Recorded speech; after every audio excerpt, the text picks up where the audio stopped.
That is why we have the 6 biggest problems people and society have when it comes to trustworthiness.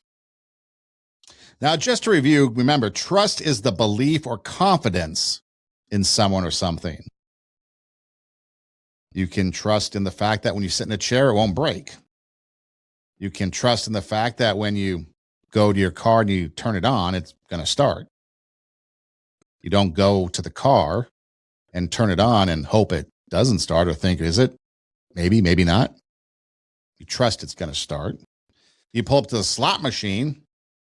Now you're hoping you're going to hit 777s or whatever game you play, right? You can't trust it to spit out coins, at least when it did back in the old days, the ding, ding, ding, ding, ding. But it's the belief or confidence in someone or something. Trustworthiness refers to the qualities that make someone or something deserving of that trust. So now we're dealing with the person and not just the belief. The person, not just the belief. So trustworthiness is not the same as being liked. It's not the same as being charming. It's not the same as being talented or powerful or popular or persuasive. Now, some of those could lead to trustworthiness, but it's not specifically the same thing. Here is the core of what trustworthiness is about. Trustworthiness means people can rely on your character, your word, your actions, and your judgment.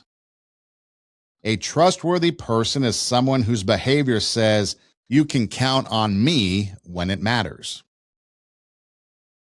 A trustworthy society is built on the same idea, whether it's families, friendships, marriages, churches, schools, businesses, governments, teams, communities. All those entities cannot survive without trust. And when trust breaks down, everything becomes harder. Communication gets tense. Relationships become guarded.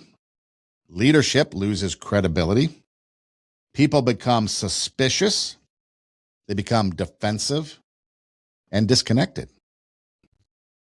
Have you ever experienced that? So the first problem we're going to delve into is confusing image with integrity. Now, what do you mean by that? Well, think of the Wizard of Oz. Do you know it?